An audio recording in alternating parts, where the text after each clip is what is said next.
Saya berpikir monumen yang terhebat dalam suatu pemerintahan adalah kalau dia bisa meninggalkan suatu sistem begini. Suatu pembangunan suatu bangsa tentunya bertahap dan memiliki dimensi yang banyak. Kalau Anda benar, saya merasa bahwa harus fundamental, jadi harus dasar dulu. Back to basic. Ya, dasar. Basic kan artinya dasar. Yeah. Ya. Sama dengan kita bangun suatu gedung, landasannya, fondasinya harus kuat. Jadi saya merasakan dari kecil bahwa masalah pangan itu sangat fundamental. Kalau kita lihat pemerintah itu jatuh dan bangun, kuncinya itu adalah masalah pangan. Bisa nggak menjamin pangan untuk rakyatnya? Ya. Saya kira demikian sebetulnya.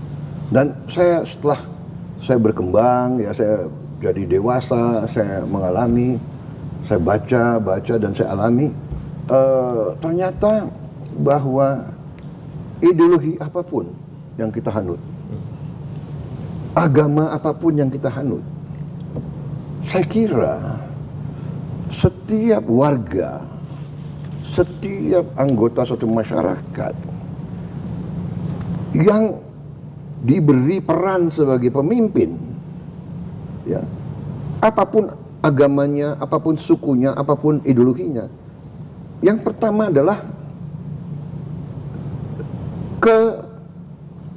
kebaikan, keselamatan daripada rakyatnya.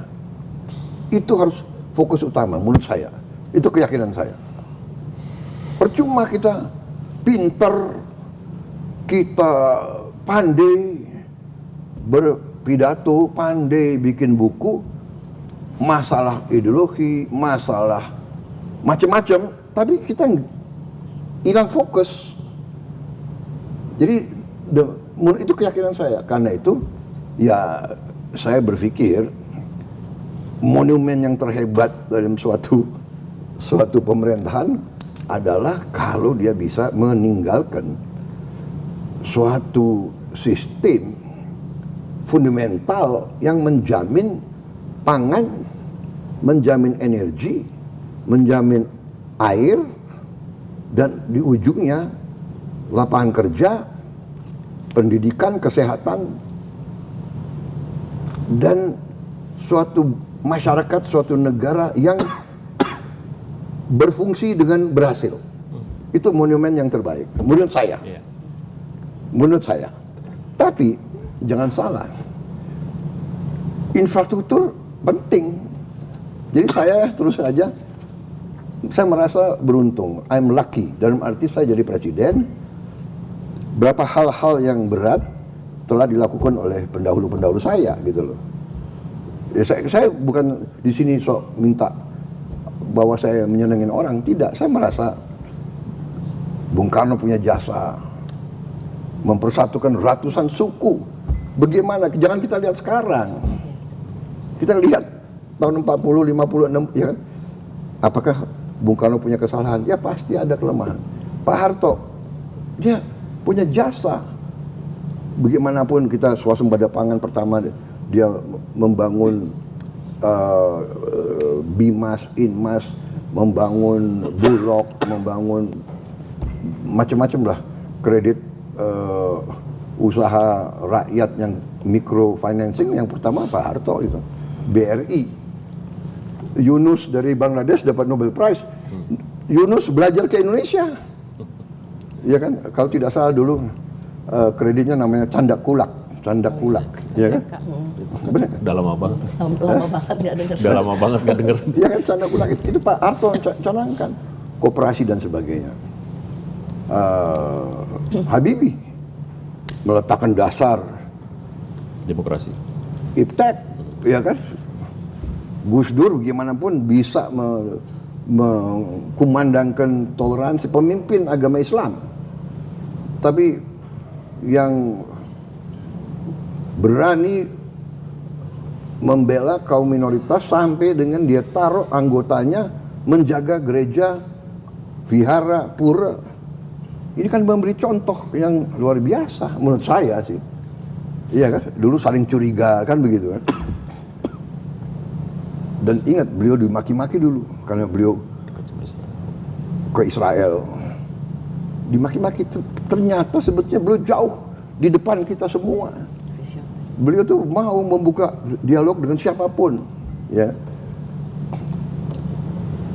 Ibu Megawati harus kita akui, penyelesaian kasus-kasus apa itu, BPPN, ribuan perusahaan yang kolaps, kan beliau yang apapun ya. Mungkin beliau punya penasihat-penasihat yang hebat, tapi itu kan keputusan beliau. Ini harus diakui. Pak SBY juga memimpin negara dalam krisis 2008, krisis ekonomi luar biasa, ya kan, kemudian tsunami, kemudian menyelesaikan GAM, dan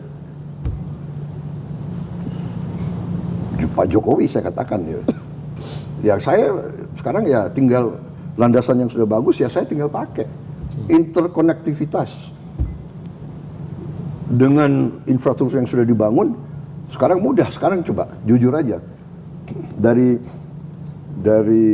Jogja ke Jakarta lewat darat, ya kan, bandingkan sama sekian puluh tahun yang lalu. Sekarang kita lihat mudik kenapa lancar, jalan tol banyak, ya kan, iya kan.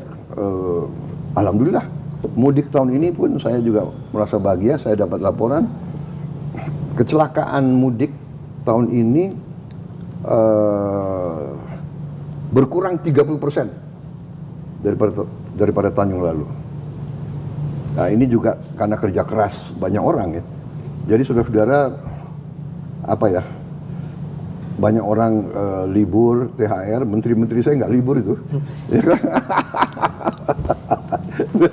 Mereka sampai malam monitor ada kemacetan di mana, ada jembatan yang ya itulah, tapi itulah namanya kebanggaan ya, kalau kita bisa bermanfaat, bekerja untuk rakyat kita, itu kehormatan.